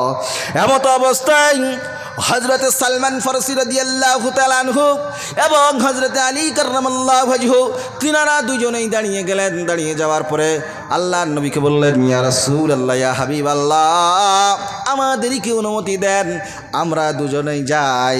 এবার আল্লাহর নবী হযরত আবু বকরকে বললেন, উমরকে বললেন, ও আবু বকর, উমর, তোমরা বসে যাও, সালমান ফারসি এবং আমার আলী ওই সালাবাকে আনার জন্য তারা যাক। হযরতে সালাবা রাদিয়াল্লাহু তাআলা আনহু কারার জন্য হযরতে সালমান ফারসি রাদিয়াল্লাহু তাআলা আনহু হযরতে আলী কাররামাল্লাহু ওয়াজহু বার হয়ে গেলেন মদিনার অলিতে গলিতে খোঁজার জন্য। বিভিন্ন জায়গায় খোঁজাখুঁজি করলেন। খোঁজাখুঁজি করতে করতে তারা ক্লান্ত হয়ে গিয়েছে। শেষ পর্যন্ত তারা কোথায় যাবে? এবার তারা করলো কি, মাঠে ময়দানের মধ্যে তারা নেমে পড়লো। দেখছে কিছু কৃষক যারা কাজ করে মাঠের মধ্যে তারা কাজ করছে। এবার তারা হযরতে সালমানকে এবং হযরতে আলীকে দেখলেন। দেখার পরে হযরতে আলীকে এবং সালমানকে বললেন, আপনারা কি খোঁজাখুঁজি করছেন? এরকম কি কোনো মানুষ আছে নাকি যারা জাহান্নাম থেকে পালিয়ে এসে জাহান্নামের ভয়ে কাঁদছেন? এরকম ব্যক্তিকে কি খুঁজছেন? এবার তখন বললেন, না রে ভাই, আমরা এমন একজন ব্যক্তিকে খুঁজছি যে ব্যক্তিকে আল্লাহর রাসূল সাল্লাল্লাহু আলাইহি ওয়াসাল্লাম ডাক দিয়েছেন, যাকে আল্লাহর রাসূল তাকে সন্ধান করছেন। বলে কে? বলে একজনের নাম হলো সালাবা, ওই সালাবাকে আমরা খুঁজছি। এবার হযরতে সালমান ফারসি রাদিয়াল্লাহু তাআলা আনহু এবং হযরতে আলী রাদিয়াল্লাহু তাআলা আনহু তখন তিনি যখন এই কথা শুনলেন, শোনার পরে তিনারা যখন এই কথা শুনলেন, শোনার পরে ওই সমস্ত মানুষগুলি তারা আপসের মধ্যে আলোচনা করলো। আলোচনা করার পরে, আপনারা হয়তো সালাবা নাম বলছেন, আমরা তার নামটা জানি না, কিন্তু রাত্রিবেলায় যখন একটু অন্ধকার শুরু হয়, এই আপনার এই গাছের তলে আসে আর সেজদায় লুটিয়ে পড়ে আর আল্লাহকে বলে, আল্লাহ গো, তুমি আমার জীবনের সমস্ত গুনাহগুলি মাফ করে দাও, ক্ষমা করে দাও, এই কথা বলে আর বাচ্চা ছেলের মতো ফুপিয়ে ফুপিয়ে কাঁদতে থাকে। এবার তখন এই কথা যখন শুনলেন, শোনার পরে এবার হযরতে সালাবার জন্য হযরতে সালমান অপেক্ষা করছেন, হযরতে আলী অপেক্ষা করছেন। রাতের অন্ধকার নেমে আসলো। আসার পরে দেখছেন অন্ধকার টাইপের হয়ে গিয়েছে। এমত অবস্থায় হযরতে সালাবা আসলেন। আসার পরে সেজদায় পড়ে গেলেন, কিন্তু হযরতে সালমান এবং হযরতে আলী কিন্তু দেখেন নাই। আর সেজদায় লুটিয়ে পড়ে দেখছেন কান্না শুরু হয়ে গিয়েছে। যখন কান্না শুরু হয়ে গিয়েছে, যে আল্লাহ তুমি আমাকে মাফ করো, আমাকে ক্ষমা করো, তুমি যদি ক্ষমা না করবে কি করব, এরকমভাবে কান্না করে আল্লাহকে বলে, আল্লাহ গো, দুনিয়াতে যত প্রকারের কষ্ট আছে, আযাব আছে, শাস্তি আছে, সব তুমি আমাকে দিয়ে দাও, কিন্তু আমাকে জানে কবরে কোনো রকমের কোনো হিসাব নিও না।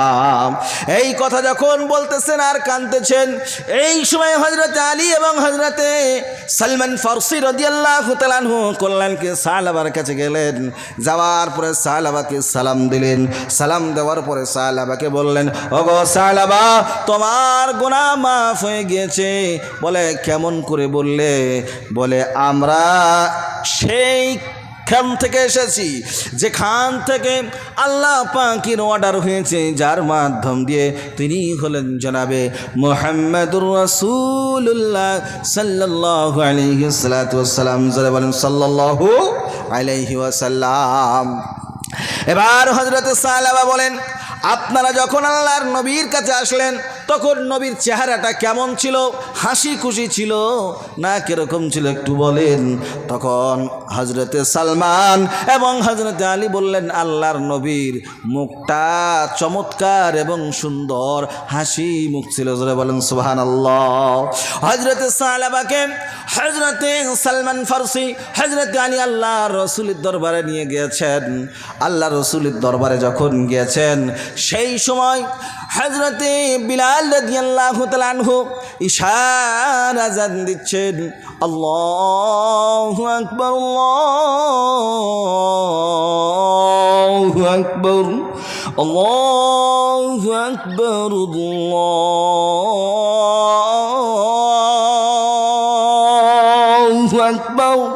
এরকম করে যখন হযরতে বিলাল আজান দিচ্ছেন, আজানের সুরটা কত মায়ার, কত সুন্দর। হযরতে সালাবা পৌঁছালেন। হযরতে সালাবা পৌঁছানোর পরে অজু করলেন। অজু করার পরে ইমামতির জন্য আল্লাহ রসুল তৈরি হয়ে গিয়েছেন। হযরতে সালাবা রাদিয়াল্লাহু তাআলা ওযু করে তিনি কাতারের মধ্যে শামিল হয়ে গেলেন। আল্লাহর নবী সাল্লাল্লাহু আলাইহি সাল্লাতু ওয়াস সালাম তিনি জামাতের জন্য ইমামতির জন্য দাঁড়িয়ে গিয়েছেন। দাঁড়িয়ে যাওয়ার পরে হযরতে বিলাল রাদিয়াল্লাহু তাআলা আনহু তিনি ইকামত দিচ্ছেন। ইকামত শেষ হলো, আল্লাহর নবী তাকবীর তাহরিমা বলে আল্লাহু আকবার বলে খাড়া হলেন। সূরা ফাতিহা তেলাওয়াত করলেন। তেলাওয়াত করে বিসমিল্লাহ পড়লেন। বিসমিল্লাহ পড়ার পরে আল্লাকুমুত তাকাসুর, এরকম ভাবে যখন হযরতে সালাবা শুনলেন আল্লাহর নবী আল্লাকুমুত তাকাসুর পড়তেছে, অমনি হযরতে সালাবা চিৎকার দিয়ে উঠলেন। এমন জোরে চিৎকার দিলেন মনে হলো মদিনাতুল মুনাওয়ারার মসজিদে নববীটা যেন ভেঙে গেল, এরকম ধরনের একটা চিৎকার দিলেন। আল্লাহর নবী যখন সূরা তাকাসুরের একটা আয়াত তিনি তেলাওয়াত করেছেন, এরকম একবার চিৎকার দিলেন। তারপরে আল্লাহর নবী কি পড়লেন? হাত্তা যুরতুমুল মাকাবির, দ্বিতীয় আয়াত যখন ওই সালাবা শুনলেন, সালাবা শোনার পরে আবার তিনি তার থেকে আরো বিকট আওয়াজ একটা চিৎকার দিলেন। চিৎকার দেওয়ার পরে সালাবা রাদিয়াল্লাহু তাআলা আনহু তিনি জামাতের মধ্যে মসজিদে নববীতে তিনি পড়ে গেলেন। জোরে বলুন ইন্না লিল্লাহি ওয়া ইন্না ইলাইহি রাজিউন। আল্লাহর নবী ইমামতি করতে করতে সালাম ফেরালেন। সালাম ফেরানোর পরে নামাজ শেষ হলো, দোয়া সব কিছু শেষ হলো। আল্লাহর নবী হযরতে সালমানকে বললেন, সালমান গো, সালাবাকে দেখো দিনই কীরকম অবস্থায় রয়েছে, তুমি একটু পানি নিয়ে যাও আর ওই সালাবার মুখের উপরে একটু পানি ছিটাইয়া দাও। হযরতে সালাবার কাছে হযরতে সালমান ফারসি রাদিয়াল্লাহু তাআলা আনহু গেলেন। যাওয়ার পরে দেখছেন শরীরে আর কোনো মতন কোনো রকমের কোনো আর সাড়া শব্দ নাই, শরীর সম্পূর্ণ শেষ হয়ে গিয়েছে, আল্লাহর ডাকে সাড়া দিয়েছে। হযরতে সালাবার গায়ে হাতে মুখে সব জায়গায় হাত দিলেন, কিন্তু কোনো রকমের কোনো সাড়া শব্দ কিছুই নাই। আল্লাহর নবীকে বললেন, ইয়া রাসূলুল্লাহ, ইয়া হাবিবাল্লাহ, হযরতে সালাবা কিন্তু আর দুনিয়াতে নাই, দুনিয়া থেকে তিনি বিদায় নিয়েছেন। জোরে বলুন ইন্না লিল্লাহি ওয়া ইন্না ইলাইহি রাজিউন। এইটা হচ্ছে তওবা, যে কাকে বলে সামান্য একটা গায়ে হাত দেওয়া, এই গুণাটার জন্য জীবনটাকেই শেষ করে দিলেন। কেন? যে আমরা দুনিয়ার যত রকমের কষ্ট আছে সব কিছু সহ্য করতে পারবো, কিন্তু ওই পরকালের কঠিনতম শাস্তি সেটা কখনো সহ্য করতে পারবো না। হযরতে সালাবা যখন ইন্তেকাল হলো, এই ইন্তেকালের খবর তার মেয়ে খানসা রাদিয়াল্লাহু তাআলা আনহা শুনলেন। শোনার পরে তার বাপের জন্য তিনি কান্নাকাটি শুরু করে দিয়েছেন। আল্লাহর নবী হযরতে খানসাকে বললেন, তার মেয়েকে বললেন, ও খানসা তুমি কেঁদো না, আমি যদি তোমার বাপ হই আর ফাতিমা যদি তোমার বোন হয় তাহলে পরে কি এর চাইতে বড় খুশি কি আর কিছু আছে? হযরতে খানসা বললেন, ইয়া রাসূলুল্লাহ, ইয়া হাবিবাল্লাহ, এটা তো আমার বড় সুযোগ, এইটাই তো আমার বড় প্রাপ্তি আমার জীবনে, যদি আপনার মতো নবী যদি আমার বাপ হয়। আজ হযরতে ফাতিমা যিনি হলেন সমস্ত মহিলাদের সর্দার, ওই সর্দার খাতুনে জান্নাত যদি আমার বোন হয়ে যায়, এর চাইতে আর বড় প্রাপ্তি কিছুই নাই। বলেন সুবহানাল্লাহ। তাহলে এবারে এটার দ্বারাই আমরা কি শিখলাম? এর দ্বারাতে আমরা শিখতে পারলাম জীবনে যাই করি, যেটাই করি, যেভাবেই চলি, জীবনে অন্যায় পাপাচার কাজ থেকে আপনাকে আমাকে বাঁচতে হবে। একমাত্র তওবায়ে নাসুহা করা লাগবে। দুনিয়াতে সব কিছু দুনিয়াতেই পড়ে থাকবে, ঈমান এবং আমল এটাই কিন্তু একমাত্র আপনার আমার সঙ্গে যাবে। দরুদ পড়ি আল্লাহুম্মা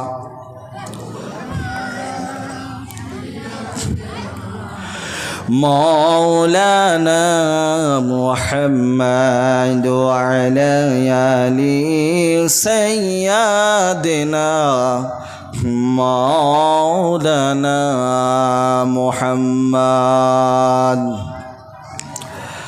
ধন্য গো মায়ামিনা ধন্য আপনার জিন্দগি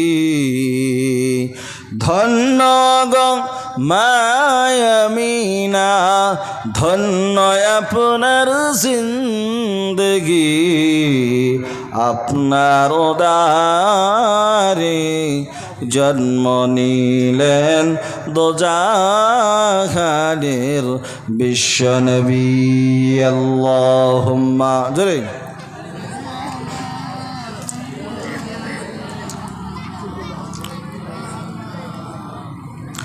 وعلى آل سيدنا مولانا محمد ভাইরা আমার যে কথা আপনাদের সামনে শুরু করেছিলাম আল্লাহ পাক বলেন এই পৃথিবীতে যা কিছু আমি তৈরি করেছি একমাত্র আমার বান্দা বান্দির জন্য তৈরি করেছি আর আমার বান্দা বান্দিকেই আমি আল্লাহ তাআলা তৈরি করেছি আমার ইবাদত করবে আমার দাসত্ব করবে আমার গোলামি করবে জন্য আমি তৈরি করেছি যারা বলেন সুবহানাল্লাহ ওয়া মা খালাকতুল জিন্না ওয়াল ইনসা ইল্লা লিয়াবুদুন আমি জিন এবং মানব সম্প্রদায় এই দুই সম্প্রদায়কে আমি তৈরি করেছি আমার ইবাদত আমার দাসত্ব আমার গোলামি করার জন্য আপনাকে আমাকে আল্লাহ তাআলা এমনি এমনি নিছক তৈরি করেন নাই আজ আমরা দুনিয়াতে আসলাম আসার পরে দুনিয়ার মোহে পড়ে দুনিয়ার ভালোবাসায় পড়ে সব কিছু ভুলে যাই আমরা আমাদের জীবনগুলিকে মনমানি জীবন হিসাবে চালাচ্ছি ভাইরা আমার আজ পৃথিবীতে যত রকমের ফিতনা ফাসাদ যা কিছু হচ্ছে আপনি আমি দেখতে পাচ্ছি এটা কিসের জন্য দেখতে পাচ্ছি আপনার আমার মধ্যে আমল নাই আপনার আমার মধ্যে অনেক কিছু ভুল ভ্রান্তি আছে আল্লাহ এবং তার রাসূলকে প্রত্যাখ্যান করেছি যার কারণ থেকে এরকমভাবে বিভিন্ন সময় বিভিন্ন রকমের বিপদ আপদগুলি হচ্ছে কথা ঠিক না বেঠিক আরে জোরে বলেন আল্লাহ তাআলা বলছেন আমি আল্লাহ তাআলা তোমাদেরকে যে নিয়ম নীতি দিয়েছি যে বিধান দিয়েছি যে আইন এবং কানুন দিয়েছি এই বিধানগুলিকে তোমরা যদি মানো এগুলাকে যদি তোমরা সত্যিকারে যদি মহব্বত ভালোবাসার সঙ্গে সঙ্গে তোমরা যদি এটাকে বাস্তব জীবনে বাস্তবায়ন করো অবশ্যই অবশ্যই তোমরা দুনিয়ার জীবনে সফল এবং পরকালের জীবনে তোমরা সফল হয়ে যাবে আল্লাহ তাবারক ওয়া তাআলা সূরা ৩ নাযিল করলেন এই সূরা ৩-এর মধ্যে আল্লাহ তাআলা মানুষ সম্পর্কে কত সুন্দর কত চমৎকার কথা বলেছেন সর্বপ্রথম আপনাদের সামনে সূরা ৩ তেলাওয়াত করেছি এই সূরা ৩ থেকে কিছু কথা আপনাদের সামনে ব্যক্ত করতে চাই আপনারা কি শুনতে রাজি আছেন আচ্ছা আলোচনা কি খারাপ লাগছে আরে জোরে বলেন আলোচনা ভালো লাগে না খারাপ লাগে আরে জোরে বলেন না একটু আচ্ছা আমি কি কোনো গল্প কোনো কাহিনী বলছি আচ্ছা এটা কি হাদিস কোরআন থেকে বলছি তো নাকি আচ্ছা এই ঘটনাগুলি হাদিস এবং কোরআনে আছে না নাই আরে জোরে বলেন হাদিস এবং কোরআনে আছে এই কথার মধ্যে নূর আছে কি আছে হেদায়াত আছে কি আছে হেদায়াত আছে নূর আছে এই কথা যদি আপনি আমি ভালোভাবে শুনি আর ভালোভাবে যদি আমল করি তাহলে পরে দুনিয়ার জীবনও আপনার আমার সার্থক আর পরকালেও সেখানেও সার্থক আচ্ছা বলেন পৃথিবীতে আল্লাহর কোরআন আর রাসূলুল্লাহর হাদিস মানে আল্লাহর বাণী আর রাসূলুল্লাহর বাণী এর উপরে আর কোনো বক্তব্য আছে আরে জোরে বলেন না এর উপরে কোনো বক্তব্য আছে এর উপরে পৃথিবীতে আর কোনো বক্তব্য হতে পারে না এই বক্তব্যটা হলো আজ থেকে 1450 বছর আগে আল্লাহ পাক দিয়েছেন এবং রাসূলুল্লাহ সাল্লাল্লাহু আলাইহি সাল্লাম এই বক্তব্যের সময় সাপেক্ষে তার ব্যাখ্যা বিশ্লেষণ করেছেন জোরে বলেন সুবহানাল্লাহ আচ্ছা বলেন এই পৃথিবীতে মায়ার নবী রাহমাতাল লিল আলামিন যে নবীকে আল্লাহ তাআলা পৃথিবীতে সৃষ্টি না করলে কিছুই সৃষ্টি করতেন না, সেই মায়ার নবী, দয়ার নবী আপনার আমার জন্যে তিনি এসেছিলেন, মানবতার নবী, উদারতার নবী। তিনি আপনাকে আমাকে মায়া দয়া সব কিছু শিখাইয়া গিয়েছেন। সুবহানাল্লাহ। সেই নবী এমন নবী যেই দিন আল্লাহ পাক রব্বুল আলামিন নবীকে মাকামে মাহমুদ দান করবেন। কি দান করবেন সেটা বলেন? মাকামে মাহমুদ দান করবেন। আল্লাহ পাকের নবী মাকামে মাহমুদের মধ্যে বসে থাকবেন, আর আল্লাহ পাক নবীজিকে বলবেন, ওগ নবী, আজ আপনার যা কিছু প্রাপ্তি আপনি সব কিছু বলেন। আল্লাহর নবী বলবেন, ওগো আল্লাহ, আমার জীবনে কোনো আরজু নাই, আমার জীবনে কোনো ইচ্ছা নাই, তবে আমার একটা ইচ্ছা, আমার জানে কোনো উম্মত জানে জাহান্নামে না যায়, প্রত্যেকটা উম্মতকে আপনি নাজাত দেন আর তাদের জন্য জান্নাত ঘোষণা করে দেন। জোরে বলেন সুবহানাল্লাহ। আল্লাহর নবী যখন মাকামে মাহমুদে থাকবেন, আল্লাহ পাক রব্বুল আলামিন কিছু উম্মতদেরকে আল্লাহ পাক মাফ করে দিবেন। মাফ করে দেওয়ার পরে আরও কিছু উম্মত বাকি থাকবে। ওই সমস্ত উম্মতগুলির জন্য আল্লাহ নবী মাকামে মাহমুদে থাকবেন সিজদারত অবস্থায়। আল্লাহ নবী বলবেন, ইয়া হাবলি উম্মতি, ইয়া হাবলি উম্মতি, আমার উম্মতের কি হবে, আমার উম্মতের কি হবে? সেই দিন হযরতে আদম শফি আল্লাহ বলবে যে আমি তো জীবনে একটা ভুল কাজ করেছি, যার জন্য আমার কি হবে? ইয়া নফসি, ইয়া নফসি, ইয়াউমাল কিয়ামতি, ইয়া নফসি, ইয়া নফসি। আদম শফিউল্লাহ সেই দিন বলবে আমার কি হবে? সেই দিন হযরত ইব্রাহিম তিনিও বলবেন আমার কি হবে, আমার কি হবে?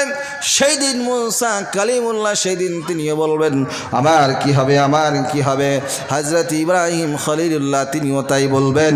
এরকমভাবে প্রত্যেকটা নবী সেই দিন একই কথা বলবেন, আমার কি হবে, আমার কি হবে। কিন্তু সেই দিন আপনার আমার বিশ্ব নবী বলবেন আমার উম্মতের কি হবে, আমার উম্মতের কি হবে। উনি বলবেন না যে আমার কি হবে। সুবহানাল্লাহ। আমরা সেই নবীর উম্মত, আমরা সেই নবীর উম্মত হয়ে সেই উম্মতের পরিচয় দেব ইনশাআল্লাহ। জোরে বলেন, আরে জোরে বলেন ইনশাআল্লাহ। আমরা নবীর উম্মত হয়ে আমরা নবীর ইনশাআল্লাহ পরিচয় দিব। আপনারা সকলেই বলেন, रहमत आलम नबी नबी दो जहान, रहमत आलम नबी नबी दो जहान। সাহাবীরা তোর বানাই ওই নবীজির ঘাম। জোরে বলেন, সাহাবীরা তোর বানাই ওই নবীজির ঘাম। হাই হাই চিনো মানো যেন কেমন আমার নবীজি, যাহার পাগল চন্দ্র সূর্য তারকারাজি।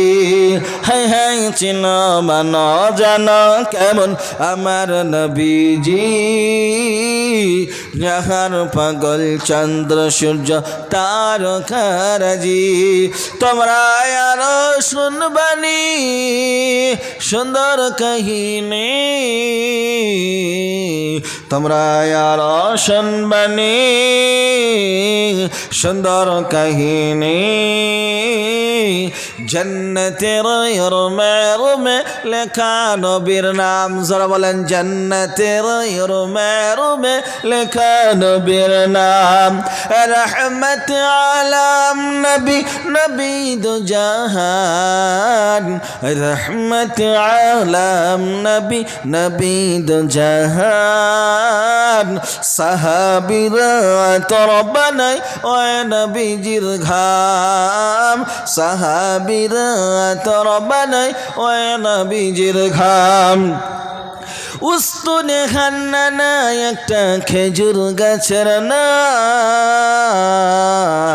যাকে ধরে খুতবা দিতেন রাসূল আকরাম। উস্তুনে খান্নানা একটা খেজুর গাছের নাম, যাকে ধরে খুতবা দিতেন রাসূল আকরাম। গাছটা নবীর বিরহে কাঁদিতে রহে, গাছ নবীর বিরহে কাঁদিতে রহে হতবাক হইলেন যত সাহাবা کرام বলেন হতবাক হইলেন যত সাহাবা کرام রহমত আলম নবী নবী দো জাহান রহমত আলম নবী নবী দো জাহান সাহাবীরা তোর বানাই ও নবীজির ঘাম সাহাবীরা তোর বানাই ও নবীজির ঘাম আমরা মানুষ হতভাগা নবী চিনি না পশু পাখি নবী চিনে করিল কান্না যে চিনেছে সে পেয়েছে যে চিনেছে সে পেয়েছে পাহাড় পর্বত গাছপালা দিয়েছে সালাম জলেন পাহাড় পর্বত গাছপালা দিয়েছে সালাম রহমত আলম নবী নবী দো জাহান সাহাবীরা তোর বানাই ও নবীজির ঘাম সাহাবীরা তোর বানাই ও নবীজির ঘাম সাহাবীরা তোর বানাই ও নবীজির ঘাম। আচ্ছা বলেন, আমরা ঘামলে পারে আতরের মতো সেন করে নাকি? কি গো, আমরা ঘামলে আতরের মতন সেন করে? চোখে মোটেই দেখতে পারে না। নাম রেখেছে নজর আলী। কি নাম রেখেছে? নজর আলী। গায়ের গন্ধে ভূত পালায়, তার নাম হইল আতর আলী। আর নাম রেখেছে কি? রমজান আলী। রোজার মাসে একটা রোজাও করে না। যদি জিজ্ঞেস করবো আগো রমজান, তুমি রমজানের রোজার করছো না কেন, তখন ও বললো ভাই পেটে বড় গ্যাস আছে না। না আরে জোরে বলেন। তাহলে এই নামের সাথে আর কাজের সাথে মিল আছে? তাহলে নামের সাথে নামের মিল থাকতে হবে, তবেই তো আল্লাহর নবীর আশেক হওয়া যাবে, তবেই তো রসুল্লাহর সেই দিন সুপারিশ পাওয়া যাবে, নসেদ কিন্তু পাওয়া যাবে না বাবাজি। এই জন্য আমরা আল্লাহর রসুলের আশেক হব। কার জোরে বলেন? এগো বউকে যদি দুদিন ছায়া কাপড় দিতে একটু দেরি হয়, বউ থাকবে? আরে জোরে বলেন, থাকবে? ছেলে মেয়েকে যদি দুদিন কোনো জিনিস দিতে একটু দেরি হয়, তখন বাড়িতে একবারে তুলকালাম যুদ্ধ শুরু হয়ে যায় কি যায় না? কিন্তু নবীজি বলছেন আমার উম্মতের সঙ্গে আমি এরকম কখনো করব না। তাহলে দয়ার নবী, মায়ার নবী, রাহমাতাল লিল আলামিন। জোরে বলেন সুবহানাল্লাহ। আরে জোরে বলেন সুবহানাল্লাহ। নবীর উম্মত হতে হলে নবীর আশেক হইতে হবে। কি গো, নবীর আশেক হইতে হবে। হযরতে বিলাল রাদিয়াল্লাহু তাআলা আনহুর কথা আপনারা শুনেছেন। হযরতে বিলাল রাদিয়াল্লাহু তাআলা আনহু তিনি আল্লাহর নবীকে কত ভালোবাসতেন, কত মহব্বত করতেন। হযরতে বিলাল রাদিয়াল্লাহু তাআলা আনহু সম্পর্কে এসেছে কোরআন এবং হাদিসের সমন্বয়ে পাওয়া যায়। হযরতে বিলাল ঈমান আনার কারণ থেকে তাকে বিভিন্ন সময় তাকে বিভিন্ন রকমের আঘাত প্রতিঘাত সহ্য করতে হয়েছে। উমাইয়ার গোলাম ছিলেন হযরতে বিলাল রাদিয়াল্লাহু তাআলা আনহু।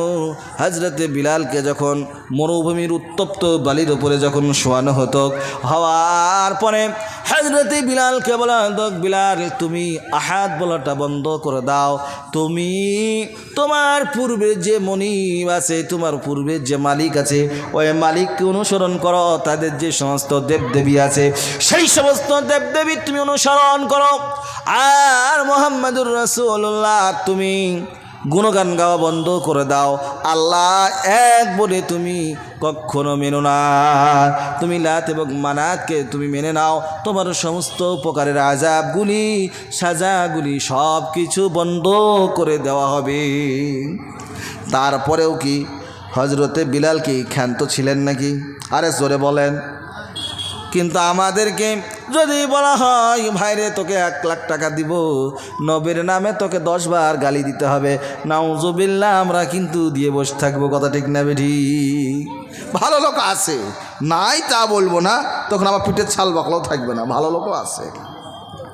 কিন্তু আজ দেখেন নবীর বিরুদ্ধে কত জায়গায় কত রকমভাবে কটূক্তি করা হচ্ছে। কিন্তু কটূক্তি করার পরেও তারপরে আমরা কিন্তু ক্ষান্ত থেকে যাচ্ছি।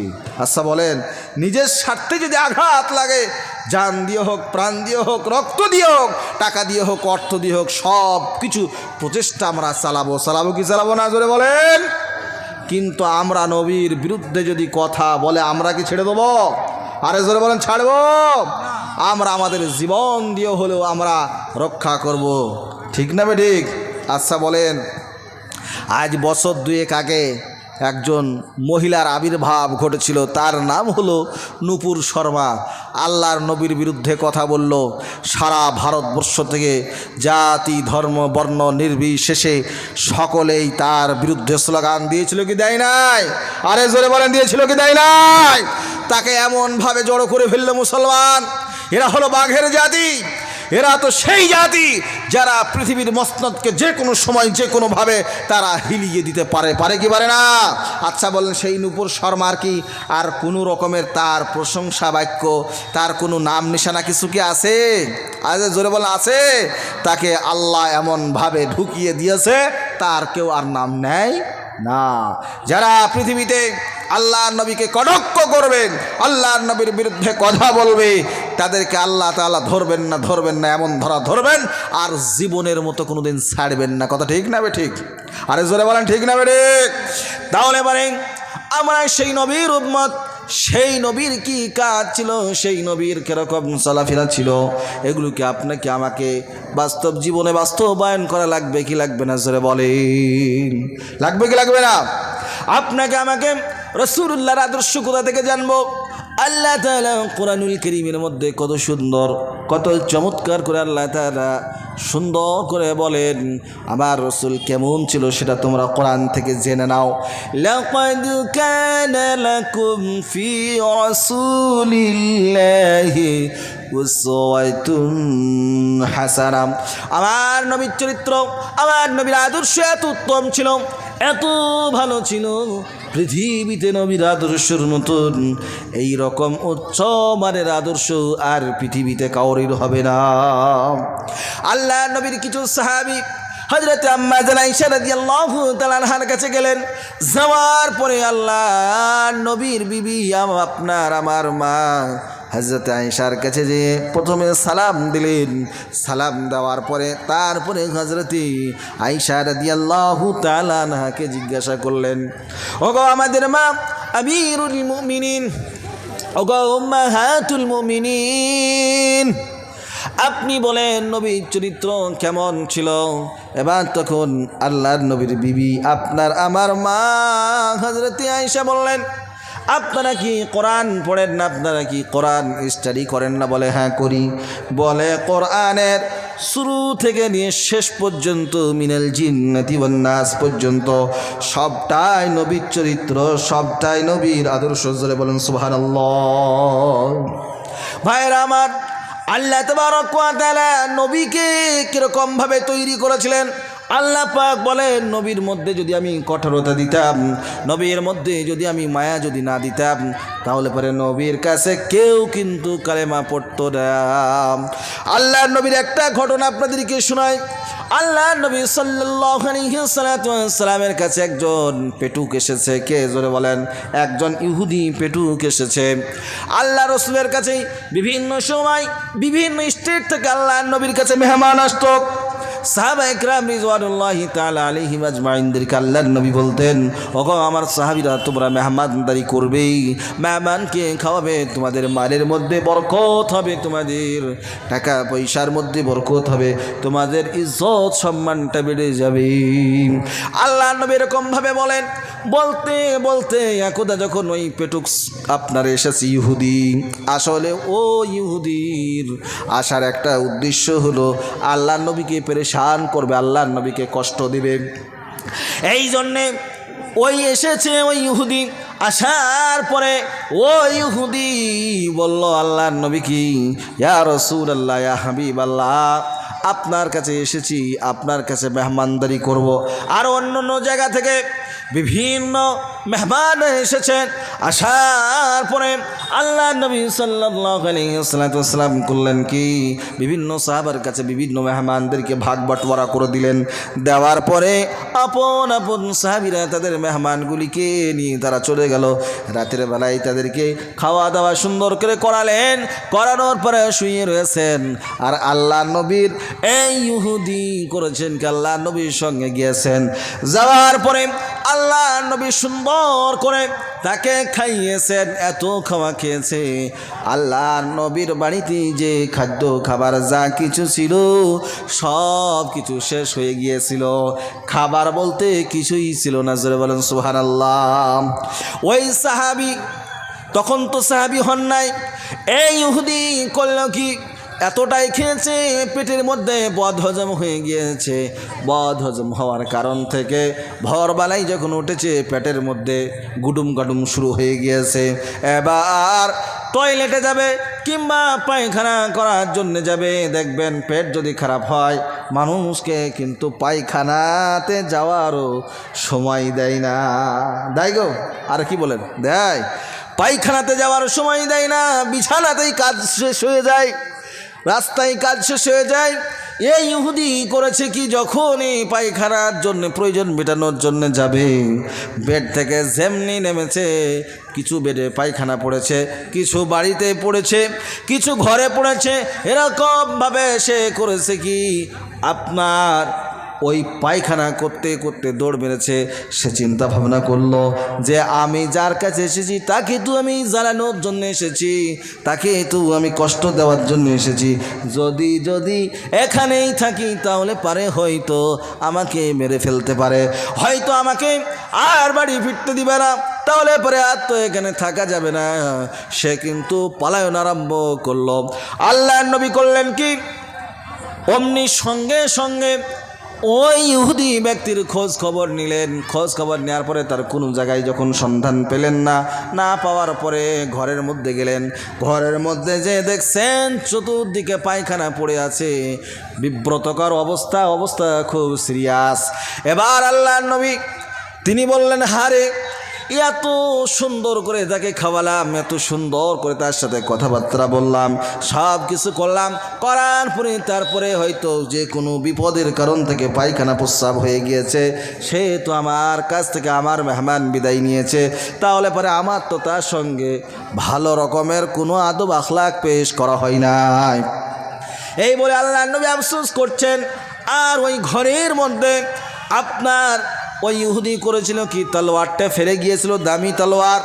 এবার ওই ইহুদি কিন্তু আপনার কিছু দূর যাওয়ার পরে যখন তলোয়ারের কথা তার মনে হয়ে গেল, মনে হয়ে যাওয়ার পরে সে যখন ফেরত আসছে, আল্লাহ নবী করেছেন কি, ওই দিক থেকে ঘর থেকে যত রকমের নোংরা কাপড় চোপড় যেগুলো ছিল সমস্ত কাপড় চোপড়গুলো আল্লাহ নবী নিয়ে এসে তিনার পবিত্র হাত দিয়ে ধুচ্ছেন। যারা বলেন সুবহানাল্লাহ।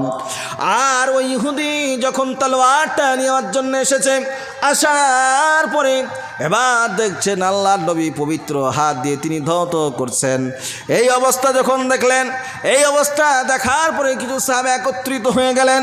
হয়ে যাওয়ার পরে তারা তো এতটাই রাগান্বিত হয়ে গিয়েছেন, এতটাই রাগান্বিত হয়ে গিয়েছেন, যার কারণ থেকে তারা কেউ বলছে আমরা মারবো, কেউ বলছে তাকে আর দুনিয়াতে রাখবো না। এরকমভাবে বিভিন্ন সাহাবা বিভিন্ন রকমের মন্তব্য পেশ করলেন।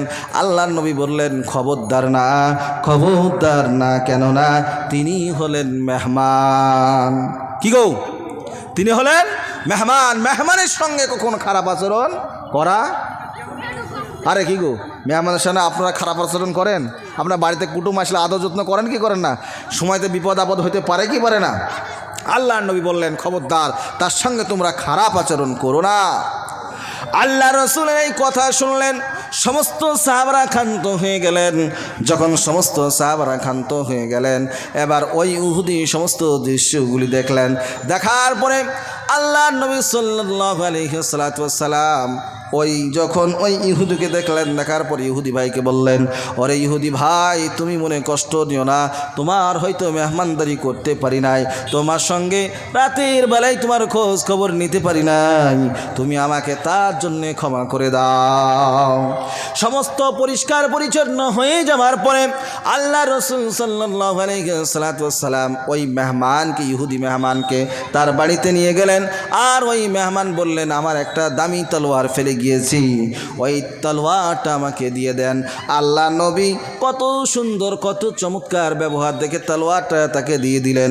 এই ব্যবহার দেখার পরে ওই ইহুদি করল কি, আল্লাহ রসুলের এই আদর্শ, এই ব্যবহার দেখে করল কি, অমনি সঙ্গে সঙ্গে পড়ে নিল, আশহাদু আল্লা ইলাহা ইল্লাল্লাহু ওয়া আশহাদু আন্না মুহাম্মাদান আবদুহু ওয়া রাসূলুহু।